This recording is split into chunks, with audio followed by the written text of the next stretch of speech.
Ahora sí. Buenas noches, ¿cómo están? Qué bueno que están por acá. Y bueno, pues vamos a empezar con Segunda de Reyes 18. Vamos a pedirle al Señor que Él nos hable. Dios, en el nombre de Jesús, te damos muchas gracias, que nos das la oportunidad, Dios, de aprender de ti, aprender de tu palabra, escudriñarla, Señor, todos juntos. Y te ruego, Padre, en el nombre de Jesús, que el día de hoy seas tú el que hables, que nos enseñes, Señor, y que podamos llevarnos un reto el día de hoy, que podamos, Señor, aprender de esta palabra, Señor, en el nombre de Jesús. Amén. Bueno, pues estamos viendo todavía la historia de estos dos reinos, Israel y Judá. Acuérdense que Israel en el norte, Judá en el sur. Asiria estaba arriba de Israel en el norte y Egipto estaba abajo de Judá en el sur. Entonces, entre estos dos países quedaban el pueblo de Dios, quedaba Israel y Judá. Entonces, pues vamos a ver cómo sigue esta historia. Vamos al versículo 1 y dice: en el tercer año de Oseas, hijo de Ela, rey de Israel, comenzó a reinar Ezequías. La semana pasada vimos lo de Oseas, ¿verdad? Y entonces ahora vamos a ver a Ezequías en el sur. Y dice, era hijo de Acaz, rey de Judá. Entonces es lo primerito que leemos, que era hijo de Acaz. Acaz fue un rey perverso, idólatra, inmoral, pero vamos a ver que Ezequías no fue así. Acaz había hecho un pacto con los asirios, y si se acuerdan, cuando fue a Damasco, Acaz vio un altar muy bonito, le gustó tanto que hasta dijo, pues me gustó este diseño y lo voy a replicar y me lo voy a llevar a mi pueblo, y quiero hacer uno igual y voy a replicarlo en el templo en Jerusalén. Entonces así lo hizo Acaz. Además de hacer este pacto político, pues también se convirtió en un pacto religioso, porque pues adoraban también a sus dioses, cosa que ya se venía haciendo, ¿no? Pero aquí Acaz lo sigue haciendo. Hay más y más idolatría en Judá. Entonces, bueno, llega Ezequías al trono, y políticamente digamos que le conviene a Ezequías este pacto que había hecho su papá, porque así Asiria no lo veía como un enemigo, sino como un aliado. Sí, entonces Ezequías, vamos a ver que va a hacer exactamente lo contrario a lo que hizo su papá, y él se va a desligar completamente de Asiria. Entonces Ezequías va a deshacer toda la idolatría y se va a quitar todo esto, todo lo pagano de su reinado. Y la verdad es que tú lees esto y puedes sentir esperanza, porque a lo mejor tú dices, bueno, pues yo, mi vida siempre ha sido un relajo, ha sido un desastre, mis papás, mis abuelitos, mis tíos, todos en la familia son un desastre, y yo también, y así ha sido toda la vida, pero con Dios todos tenemos una nueva oportunidad, todos tenemos manera de cambiar, ¿verdad? Tenemos una nueva misericordia de parte de Dios. Entonces Ezequías toma esta oportunidad y va a comenzar a hacer lo que sabe que es correcto, lo que sabe que tiene que hacer. Entonces ya no va a seguir la corriente de su familia, ni de su entorno, ni de su cultura, lo que aprendió, lo que está acostumbrado a ver. Él va a hacer exactamente lo contrario, y nosotros podemos hacer eso, ¿verdad? Hacer exactamente lo contrario de lo que pasa en nuestro entorno, en nuestra familia, en seguir la corriente. Podemos hacer lo contrario. Vamos al verso 2 y 3. Cuando comenzó a reinar era de 25 años y reinó en Jerusalén 29 años. El nombre de su madre fue Abi, hija de Zacarías. Hizo lo recto delante de los ojos de Dios, conforme a todas las cosas que había hecho David, su padre o su antepasado, ¿verdad? Entonces es un elogio bastante grande el que le ponen aquí a Ezequías. Estamos viendo esta historia y lo ponen a la altura de David, porque él está haciendo lo correcto a los ojos de Dios. Versículo 4. Él quitó los lugares altos y quebró las imágenes y cortó los símbolos de acera e hizo pedazos la serpiente de bronce que había hecho Moisés, porque hasta entonces le quemaban incienso los hijos de Israel y la llamó Neustán. Estos lugares altos, ¿qué eran? Eran altares para hacer rituales. ¿A quién? A la diosa de la fertilidad. ¿Para qué hacían estos rituales? Pues para que las mujeres fueran fértiles y tuvieran más hijos y que el pueblo creciera, además de que también tuvieran grandes cosechas. Entonces, con este pretexto, pues era que hacían este tipo de rituales en estos lugares y pues obviamente eran cuestiones paganas, pero a pesar de que era pagano y que era de otros pueblos, pues ya se había filtrado al pueblo de Dios, y los que se suponía que eran del pueblo de Dios hacían estos mismos rituales horribles en estos lugares. Estos son los lugares altos. Y bueno, pues aunque había habido reyes buenos a lo largo de la historia de los reyes, habían dejado todos estos lugares, todos estos altares que había en diferentes zonas se habían quedado, y Ezequías llega y quita totalmente todos estos rituales y todos esos altares, porque dice, ya no lo vamos a hacer así, así no podemos seguir a Dios, así no podemos vivir. Y esto de la serpiente de bronce lo podemos ver en Números 21, y es cuando el pueblo se puso muy rebelde, se estaba comportando de manera muy rebelde, y entonces Dios pues les quiere poner un hasta aquí, un jaloncito de orejas, y Dios empieza a mandar en medio de ellos serpientes venenosas, y entonces andaban por ahí. Obviamente las serpientes mordían a las personas y las personas se morían. Entonces las personas pues estaban bien espantadas y decían, ay, pues, ¿qué nos va a pasar? Está aquí todo el territorio lleno de serpientes. Moisés, por favor, habla con Dios, dile algo, dile qué está pasando con tantas serpientes. Entonces va Moisés, habla con Dios, y Dios le dice, vas a hacer esto, vas a hacer una serpiente de bronce, y entonces cuando una persona sea mordida, va a voltear a ver la serpiente y entonces ya no va a morir. Y entonces así lo hace Moisés y pone esta serpiente en un asta, ¿sí? Para que quede ahí como aquí una estatua o una bandera, ¿sí? Está en un lugar alto para que todo el mundo lo pueda ver, precisamente para que pase esto. Si alguien era mordido, volteaba a ver a la serpiente y ya no se moría. ¿Era porque la serpiente era mágica? No, era porque Dios así lo había dicho, así lo había determinado, y necesitabas fe. ¿Fe en qué? En lo que había dicho Dios. Entonces no es que tuviera un poder ahí la serpiente, sino era la fe.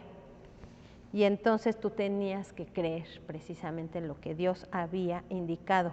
Entonces ahí en Números no hay más explicación. Si tú lo lees, termina ahí con un punto final y no hay más explicación de la historia, sino hasta que en el Nuevo Testamento, en Juan 3, tú puedes leer el simbolismo que hay en esto. Y ahí en Juan 3, Jesús está hablando con Nicodemo y le dice, así como Moisés levantó la serpiente en el desierto, así Jesús, porque está hablando Jesús, será levantado. Entonces hay un simbolismo de esto. La serpiente en la Biblia siempre representa pecado, ¿sí? Y entonces el que no conoció pecado, se hizo pecado, ¿verdad? Dios lo hizo pecado, ¿para quién? Para ti, para mí, para que Él pudiera llevar nuestros pecados. Entonces Jesús, que vivió santo toda su vida, todo el tiempo que estuvo acá en la tierra, Él se hizo pecado por nosotros y murió ahí en la cruz. Y entonces ahora nosotros volteamos, ¿verdad?, a ver la cruz. Y entonces ahora nosotros creemos que ahí en la cruz está nuestra salvación. Entonces ahí está esta similitud, este simbolismo, y nosotros ya lo entendemos, ¿sí? Porque pues ya tenemos la Biblia completa, pero imagínense en los tiempos de Ezequías, la gente no había entendido para qué era, esto nada más era un símbolo, era una cosa para que la gente entendiera que lo que estaba haciendo estaba mal, y Dios les dio permiso de que no se murieran todos con las serpientes. Sin embargo, ellos lo toman como un ídolo, ¿sí? Y empiezan a adorar a la serpiente. Y ya había pasado muchísimo tiempo, ya no había serpientes, ya no había necesidad de voltear a ver la serpiente, pero ¿qué sucede? La gente, pues como la tenía ahí, ay, ¿te acuerdas cuando nos salvó? ¿Te acuerdas cuando nos sanó? Cuando sanó a mi bisabuelito, ¿te acuerdas cuando? Y le prendían el incienso y adoraban esa serpiente que ya no tenía nada que ver. Entonces, esa serpiente es la que Ezequías quita, y de hecho si ves ahí al final del versículo dice que la llamó Neustán. Esto significa cosa de bronce, o sea que no era nada, era una cháchara, ¿sí? Pero ellos ya lo habían tomado como ídolo y Ezequías también lo quita. Entonces, bueno, para nosotros que nos queda, pues podemos ver en Santiago 1:17 que dice: toda buena dádiva y todo don perfecto desciende de lo alto, del Padre de las luces, en el cual no hay mudanza ni sombra de variación. Sí, el domingo a lo mejor no todos estuvieron, pero vimos esto, que no podemos hacer de las cosas que Dios nos ha dado un ídolo, ¿sí? Como la Biblia, ¿no? Ay, tengo que traer mi Biblia a todos lados porque pues es la cosa a la que adoro. Pero no, nosotros adoramos a Dios, no a las cosas que Dios nos ha dado, ¿sí? Entonces, solamente la gloria es para Dios. Vamos a seguir leyendo versículo 5. En el Dios de Israel puso su esperanza, ni después ni antes de él hubo otro como él entre todos los reyes de Judá. Seguimos viendo a Ezequías, porque siguió a Dios y no se apartó de él, sino que guardó los mandamientos de Dios, que Dios prescribió a Moisés. Y Dios estaba con él, con Ezequías, a donde quiera que salía, prosperaba. Él se rebeló contra el rey de Asiria y no lo sirvió. Hirió también a los filisteos hasta Gaza y sus fronteras, desde las torres de las atalayas hasta la ciudad fortificada. Entonces aquí vemos todo lo que Ezequías estaba haciendo. Estaba haciendo bastantes cambios, estaba recuperando territorios que se habían llevado los filisteos, porque bueno, había habido invasiones, ¿verdad? Entonces, bueno, vemos toda esta, pues súper pequeño y resumido ahí la vida de Ezequías, y entonces pues sí nos sorprende lo diferente que es, ¿verdad? Y damos gracias a Dios porque ves su obediencia y dices, wow, qué diferente, ya las cosas seguramente van a cambiar para el pueblo de Dios. Y sí, de verdad, si ves aquí, ya va a terminar aquí en este versículo el resumen. El autor en Segunda de Reyes hace un pequeñísimo resumen de lo que es la vida de Ezequías. Y bueno, como estamos viendo capítulo a capítulo, ya llegaremos a Crónicas, pero esto está más desarrollado en Crónicas 29, 30 y 31. En esos 3 capítulos ya vamos a ver todo lo que hizo Ezequías y vamos a verlo más extendido, pero esta es una pequeña pruebita de lo que había hecho él. Y bueno, pues sube al trono Ezequías, limpia todo el templo, se va directo a ver cómo están las cosas dentro del templo allí en Jerusalén y se da cuenta pues que hay muchas cosas destruidas, que hay muchas cosas feas, que hay muchas cosas que no deberían de estar ahí porque había ídolos adentro del templo, y entonces él los saca, empieza a destruir lo que no tiene que estar ahí, empieza a poner las cosas donde tienen que estar, pone el orden que tiene que llevar, empieza a poner hasta oro en los lugares donde tiene que haber oro, porque ya también habían saqueado el templo. Entonces Ezequías hace muchos cambios y cosas muy buenas para el reino, para el pueblo de Judá. También restauró los roles de los levitas y los sacerdotes, porque antes de Ezequías, como habíamos visto, había muchísima idolatría, y entonces básicamente cualquiera podía fungir de sacerdote.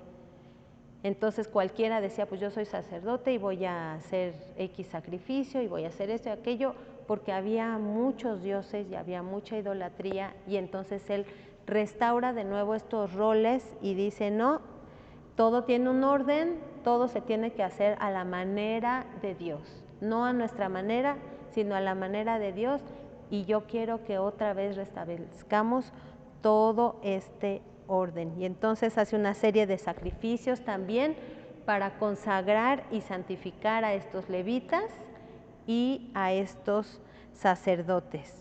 Restablece también el sistema de adoración a Dios, porque les digo que ya cada quien hacía como quería, a la hora que lo quería y a la manera que podían. Entonces él restablece todo esto porque tiene que ser siempre a la manera de Dios. Después Ezequías va a mandar mensajeros a todo el pueblo, a todo Judá, para que desde todas las regiones lleguen a Jerusalén y se celebre la Pascua, porque tenía muchísimo tiempo de que no se celebraba la Pascua, y lo va a hacer de una manera muy especial.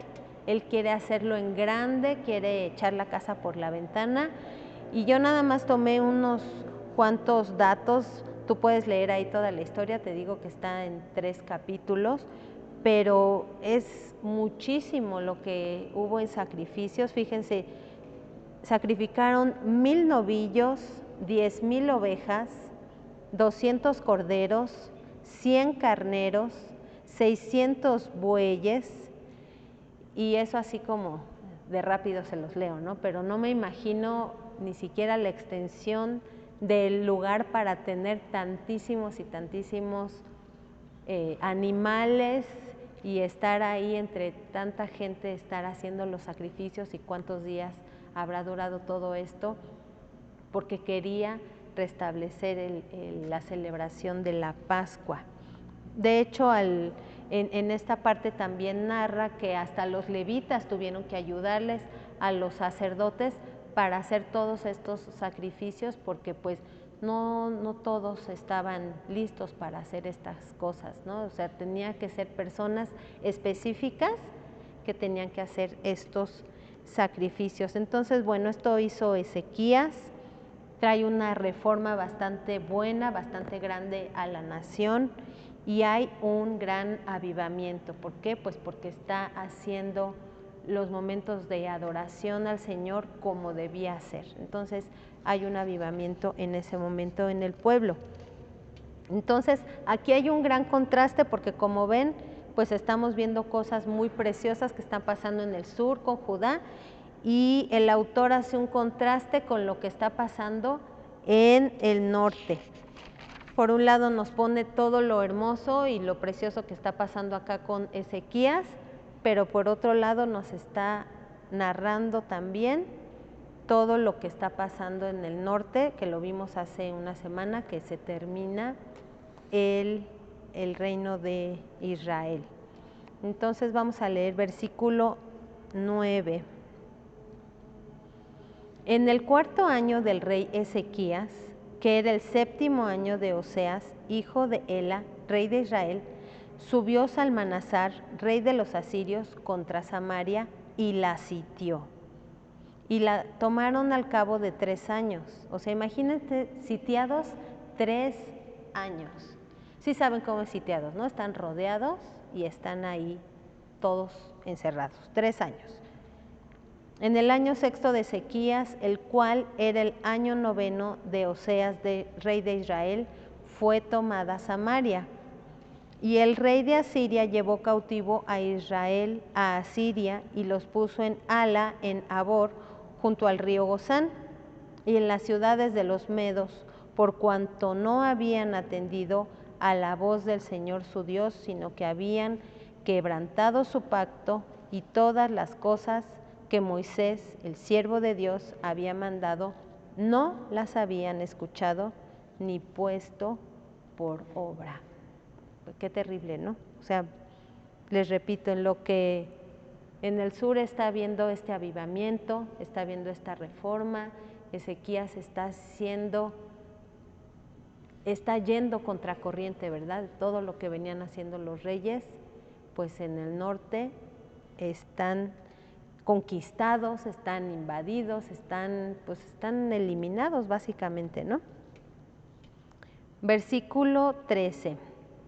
A los 14 años del rey Ezequías subió Sennacherib, rey de Asiria, contra todas las ciudades fortificadas de Judá y las tomó. Fíjense, pónganse en el lugar de Ezequías. Eres el rey, estás haciendo las cosas correctas, estás poniendo las cosas en orden, quieres hacer las cosas a la manera de Dios, como Dios lo enseñó, tienes la manera de hacerlo, quieres hacer las cosas, estás adorando al Dios verdadero, ya no estás adorando a los dioses falsos, ya no están las idolatrías de antes, ya no estoy dejando que el pueblo esté volteando a ver a otros dioses, sino que están regresando a adorar a Dios. Y él siente que está todo bien, todo bien, todo bien, y se da cuenta que Asiria, que el rey está tomando los territorios. Entonces, pues él de estar, digamos que en paz, porque ya llevaba varios años, ¿verdad? Dice a los 14 años del rey Ezequías, ya eran varios años. Y yo creo que entró en pánico, ¿no? O sea, estamos bien, estamos adorando, estamos tranquilos, y entra en pánico Ezequías. Versículo 14. Entonces Ezequías, rey de Judá, envió a decir al rey de Asiria que estaba en Laquis. Laquis era como su cuartel general, ¿sí?, de ese territorio. Yo he pecado. Fíjense, Ezequías le dice al rey de Asiria, yo he pecado. Apártate de mí y haré todo lo que me impongas. Y el rey de Asiria impuso a Ezequías, rey de Judá, 300 talentos de plata y 30 talentos de oro. ¿Qué cosa sucedió? Pues este era el bueno, ¿no? Este era el mero rey. Y podríamos criticar a Ezequías, ¿verdad? ¿Qué pasó, Ezequías? Pues todo estaba bien, ¿por qué? ¿Por qué doblaste las manos? Ahí viene el rey de Asiria y pues pensamos que estabas muy confiado en el Señor. Pero no lo podemos juzgar tan fuerte, porque creo que a ti y a mí nos podría pasar lo mismo. Y nos ha pasado, ¿sí?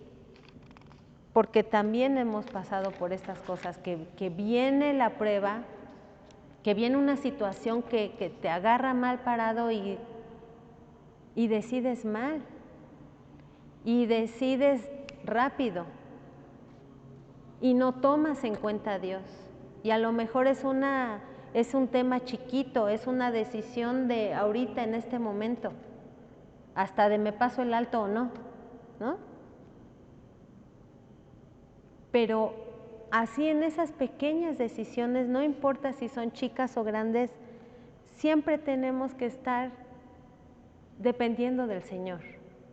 Siempre tenemos que pedirle que Él nos guíe, que Él nos ayude a decidir, porque muchas veces nuestras decisiones que tomamos así, pues no son las ideales, no son las correctas.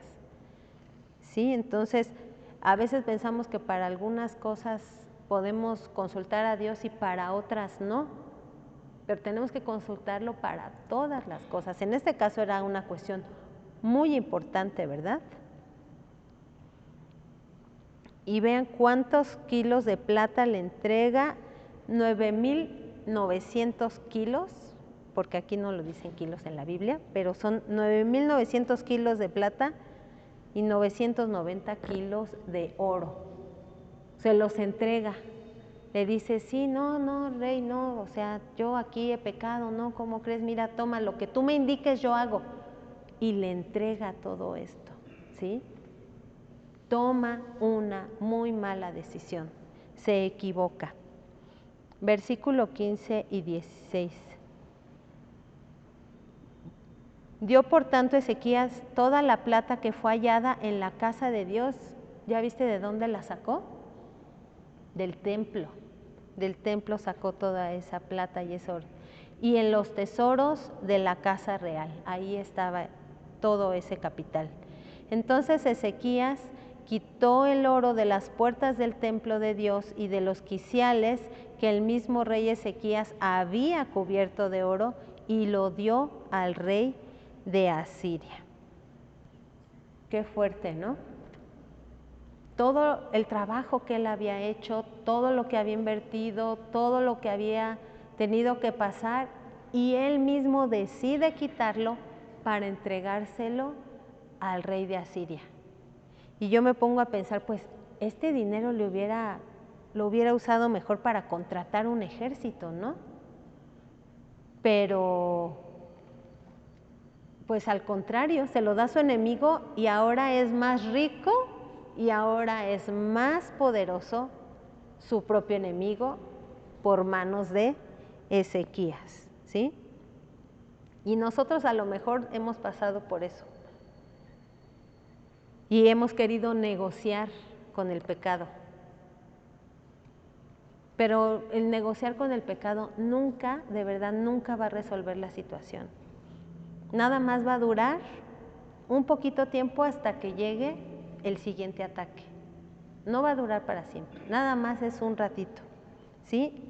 Y a veces cedemos al pecado por no batallar con el pecado, ¿sí?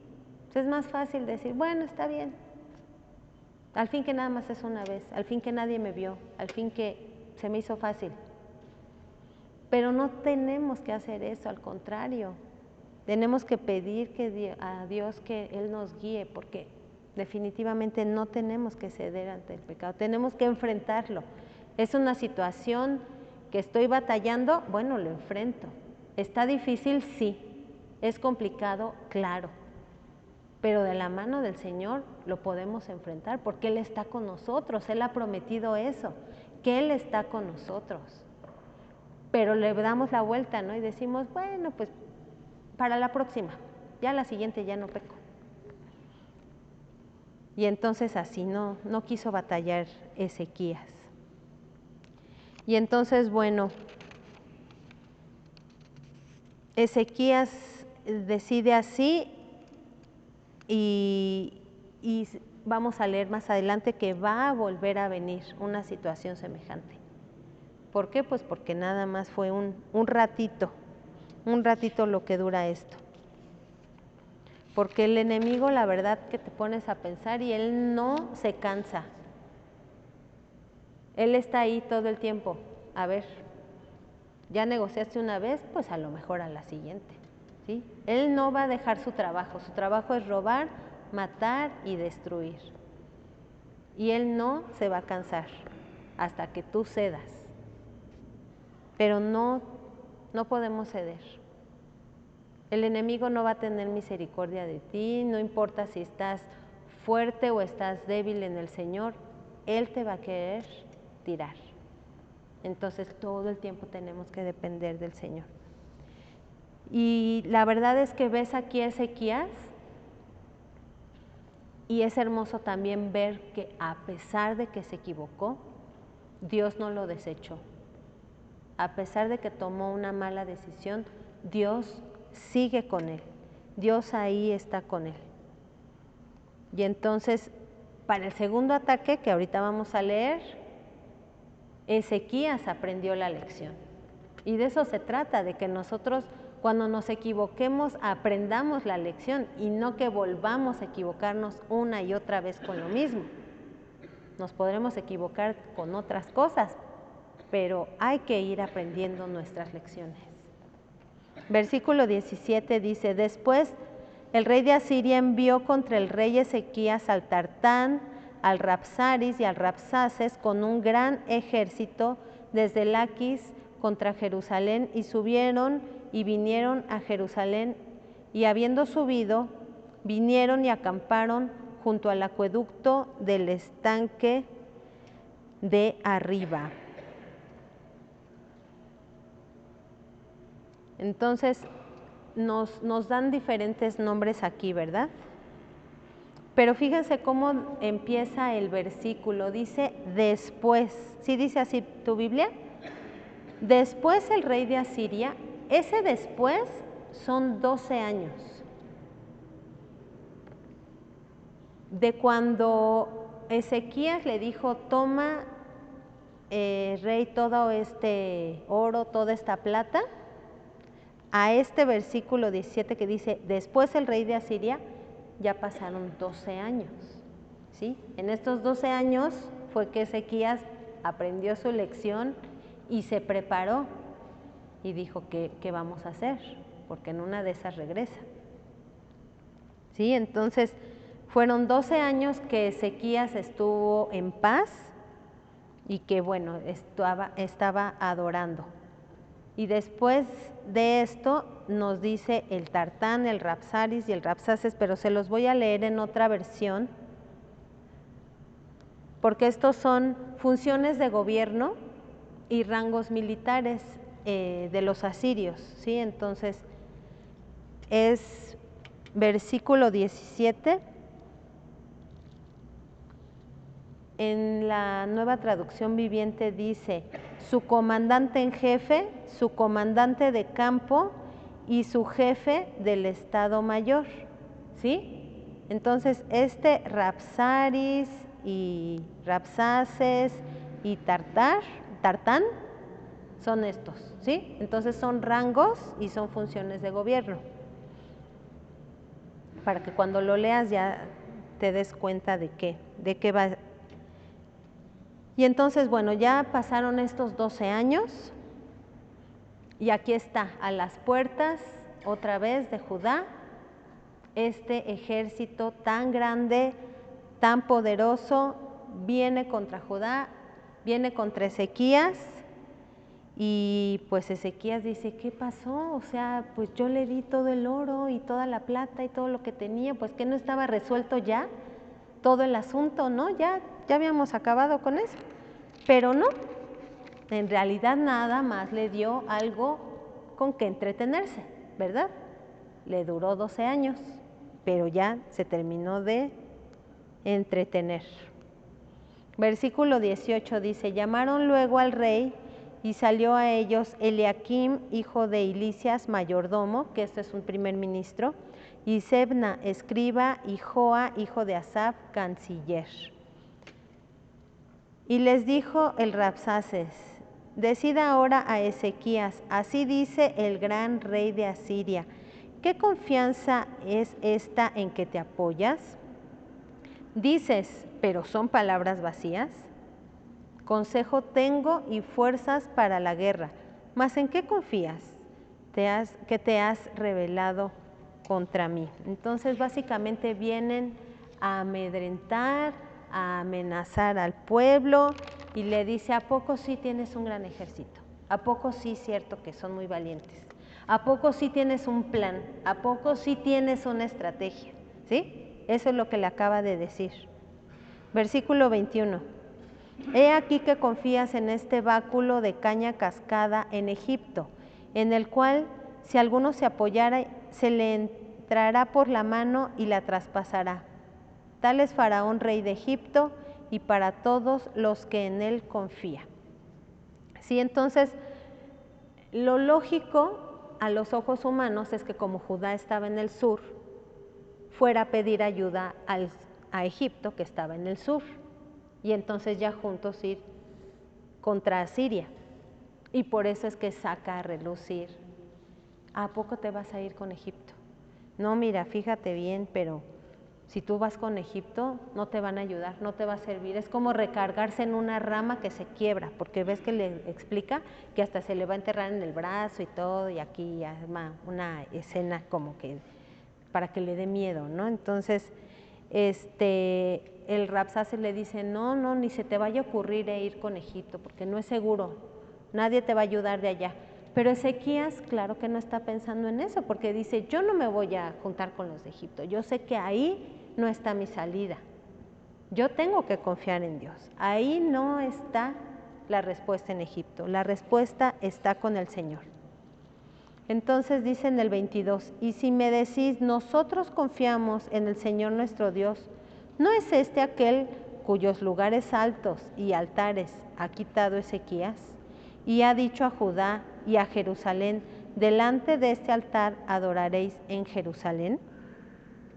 Sí, entonces ya se va directamente a hablarle al pueblo. Primero empieza a amenazar al canciller y al primer ministro y al rey, pero ahora ya se va pues a la gente que ya se congregó ahí y que todos están escuchando y están expectantes qué está pasando.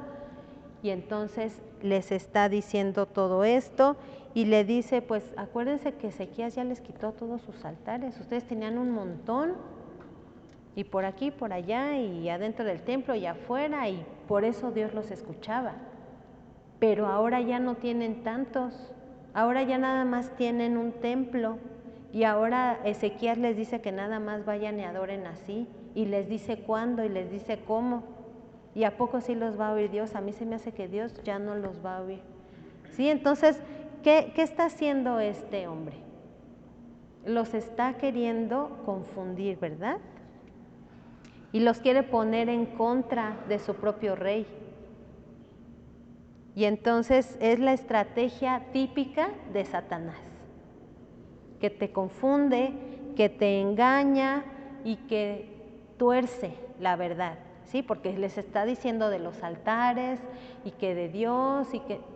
Sí, ellos saben muy bien por qué ya no están todos aquellos altares, porque no eran de Dios, pero viene y le dice: todos esos altares, con eso adoraban a Dios, ¿a poco no? Y ahora ya nada más les queda uno. Entonces tuerce la verdad, y así el enemigo tuerce la verdad, y viene contigo y hasta te hace pensar con la misma palabra de Dios, y ay, ¿a poco sí? ¿A poco sí tan obediente que eres? ¿A poco sí entendiste la clase? ¿Y sí? ¿Y sí lo vas a poner en práctica? ¿Lo vas a poner por obra? ¿A poco sí? Y ahí está, ¿verdad? Te está diciendo: no, no creo, yo no creo que vayas a cambiar, yo no creo que te sea tan fácil a ti. Y tuerce la verdad. Versículo 23, ahora pues yo te ruego que des rehenes a mi señor, el rey de Asiria, y yo te daré 2000 caballos, si tú puedes dar jinetes para ellos.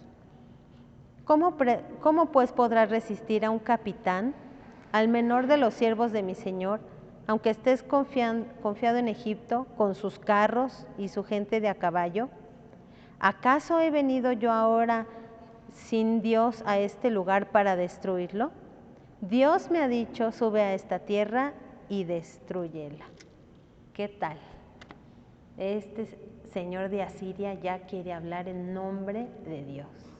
O sea, todavía se llena la boca y quiere hablar en nombre de Dios, o sea, se atreve. ¿Tú crees que eso haya dicho Dios? No, ¿verdad? Y dice: no, me dijo que subiera aquí y los destruyera. Ellos son el pueblo de Dios. Pero está tan torcida su mente, está tan mal, los quiere amedrentar tanto que hasta dice esto, ¿no? Y qué terrible. Nos hemos topado, no sé si tú, pero con personas que dicen, Dios me dijo. Y cuidado con eso, que venga alguien y te diga, Dios me dijo, porque es muy peligroso decir mentiras y usando esa frase, Dios me dijo. Es muy cuidadoso lo que tenemos que decir, porque si Dios dice, lo dice y ya lo dijo en su palabra, ¿sí? No te pueden venir a decir Dios me dijo si no está en la Biblia. Entonces, y también hay personas que hasta tuercen la Biblia para que se acomode a su conveniencia, y entonces quieren obedecer unas partes sí y unas partes no, y qué terrible, ¿no? ¿Qué dice la palabra? Niégate a ti mismo, ¿sí? No dice acomoda las cosas a tu conveniencia, no, es niégate a ti mismo, toma tu cruz, sígueme, ¿verdad? Eso dice. O el mundo afuera que te va a decir, tú mereces ser feliz, tú viniste a este mundo a ser feliz. Pero ¿qué dice la Biblia? En el mundo tendrán aflicción, ¿sí? Y claro que Dios nos bendice y nos ama mucho y de verdad que nos llena de gozo, de alegría, y son tantas sus bendiciones y tanto su amor que por eso vivimos en ese gozo con Él.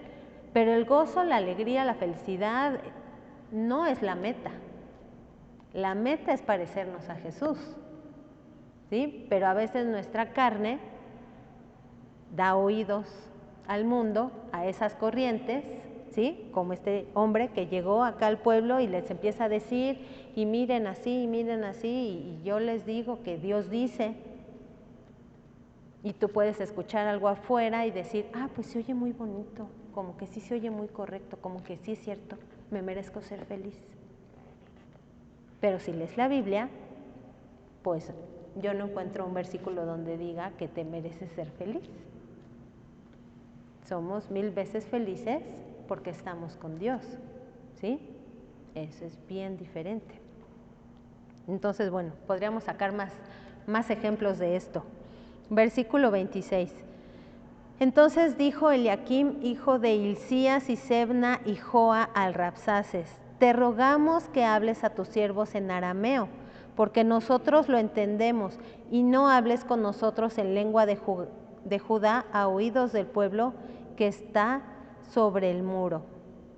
Sí, les digo, ya estaba ahí toda la gente, estaba el pueblo, ya hasta se habían subido ahí para estar atentos y listos a escuchar, ¿verdad?, qué está pasando. ¿Y qué quieren ellos? Pues guardar las apariencias. Por favor, no hables en la lengua de todo el pueblo, mejor háblanos en arameo para que ellos no escuchen, no entiendan y no se desmoralicen, porque ahorita tú estás tirándonos todo al piso, ¿sí? Entonces ellos quieren guardar las apariencias.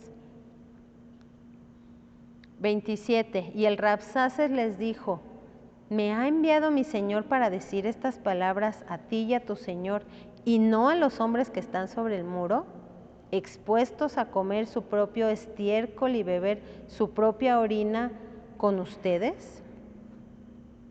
O sea, ya le sube 5 o 6 rayitas, ¿no?, a las amenazas, porque saben que cuando una ciudad queda sitiada, pues están encerrados, ya nadie entra, nadie sale, se va a acabar la comida, se va a acabar el agua, y va a llegar un momento en que hasta se van a tener que comer unos a otros, o como dice aquí, ¿no? O sea, ya un extremo, ¿no?, terrible.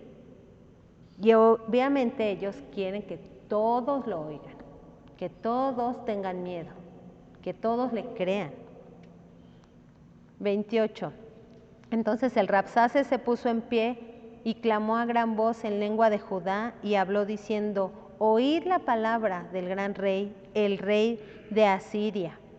Así ha dicho el rey, no os engañe Ezequías, porque no los podrá librar de mi mano. Y no los haga Ezequías confiar en Dios diciendo, ciertamente nos librará el Señor, y esta ciudad no será entregada en mano del rey de Asiria. No escuchen a Ezequías, porque así dice el rey de Asiria, Haced conmigo paz y salid a mí, y coma cada uno de su vid, de su higuera, y beba cada uno las aguas de su pozo. Qué horror, qué horribles palabras. Quiere que nadie confíe en Dios, que nadie confíe en Ezequías, que no crean en todo lo que han creído, ¿sí?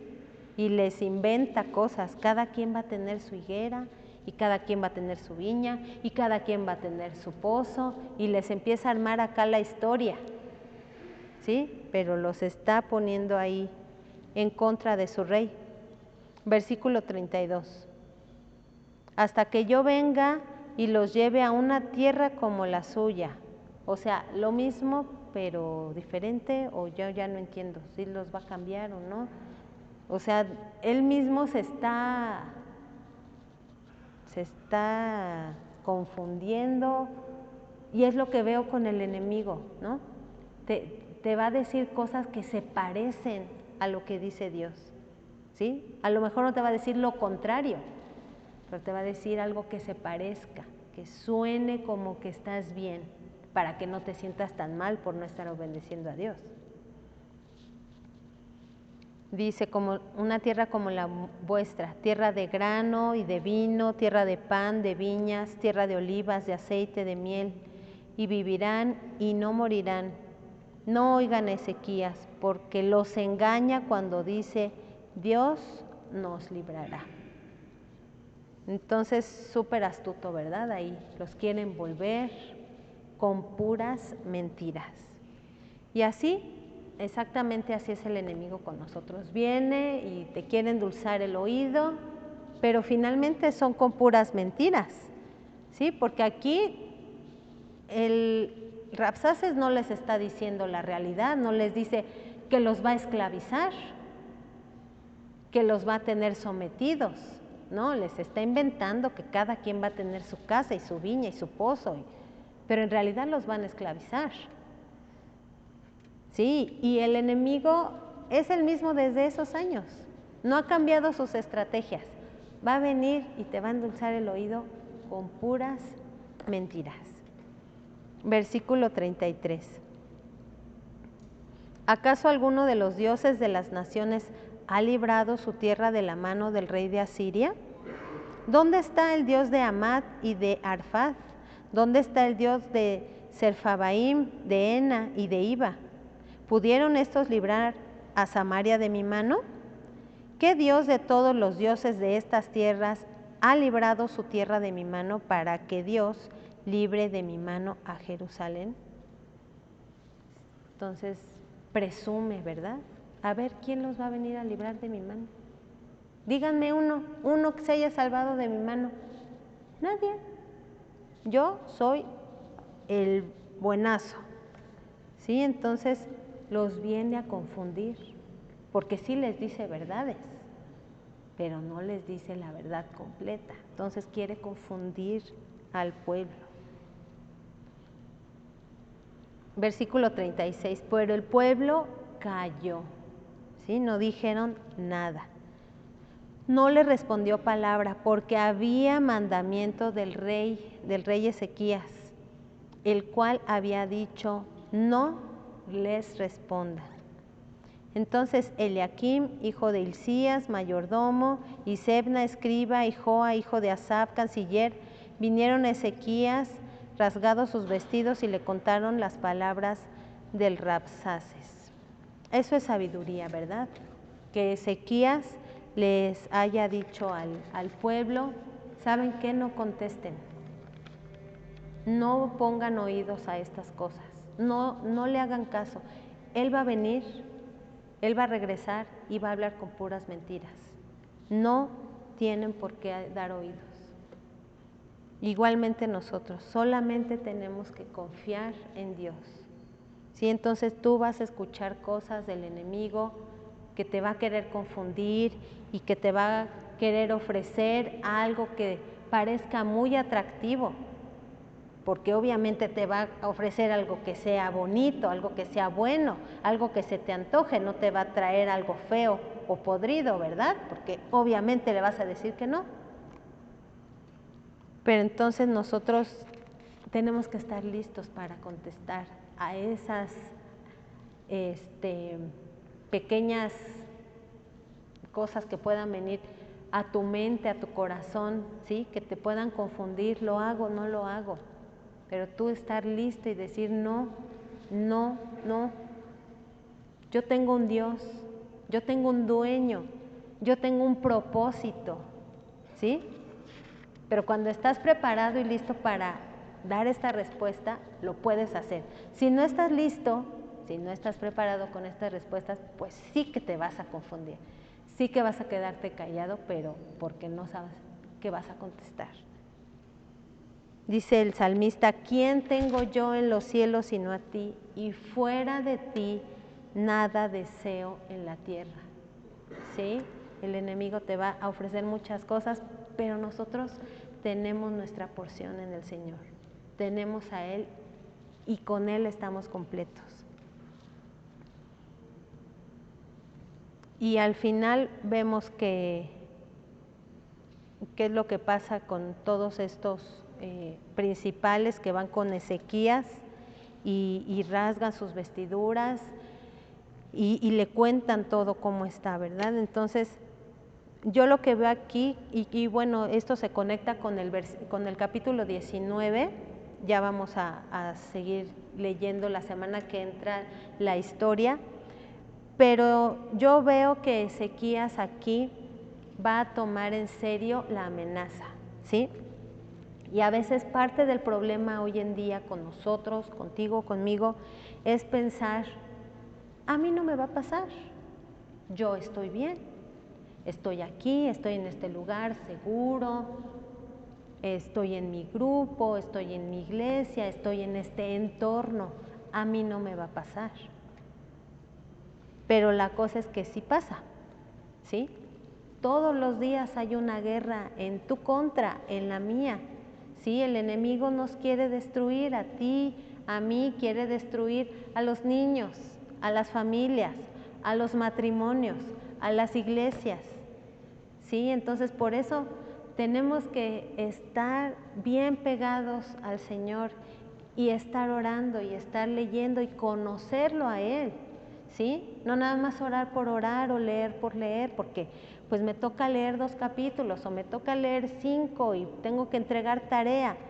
No, es para conocerlo, para que cuando vengan estos ataques del enemigo y te ofrezca y te lo ponga en charola de plata, tú digas, no, se parece, pero no es lo mismo.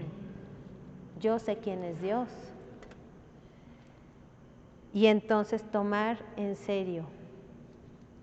1, Ezequías confió en Dios. 2, tomó la situación en serio. Y 3, que esto está en el versículo 1 del 19, dice, cuando el rey Ezequías lo oyó, rasgó sus vestidos y se cubrió de cilicio y entró en la casa de Dios. Entró en la casa de Dios. Entonces lo que estamos haciendo nosotros, tú y yo, hoy miércoles y los domingos, de venir a la casa de Dios, eso es algo buenísimo y muy importante, y ese es el número 3 que hizo Ezequías. 1, confió en Dios. 2, tomó en serio la situación. Y número 3, entró en la casa de Dios. No dejes de reunirte, no dejes de venir, de verdad. El Señor, no es porque aquí nada más habite Dios, sabemos que Dios habita en todo lugar, pero por algo nos pide, ¿verdad? Reúnanse, estén juntos, ayúdense, son hermanos, se pueden ayudar y pueden escuchar el testimonio del de al lado y te puede animar, ¿sí? Para saber, te puede dar un buen consejo y decir, mira, yo le hice así, a mí me sucedió algo similar, te puedo ayudar de esta manera. Entonces, pues vamos a dejarlo hasta aquí. La historia sigue en el capítulo 19, pero bueno, eso viene la semana que viene. Gracias Dios te damos en esta noche, porque tú nos has enseñado tu palabra, porque tú nos hablas, Señor, porque tú nos guías, y te agradecemos mucho, Señor, porque tú eres fiel en mostrarnos cómo eres fiel en enseñarnos, Señor, y te pido que podamos, Dios, estar listos para combatir a las acechanzas, Dios, que pueden haber en nuestro entorno, Señor, afuera en los lugares donde nos desenvolvemos, Padre, que podamos estar listos, Señor, tomados de ti, tomados de tu palabra y con tu sabiduría, Padre. Dependemos de ti, Señor. Gracias te doy en el nombre de Jesús. Amén.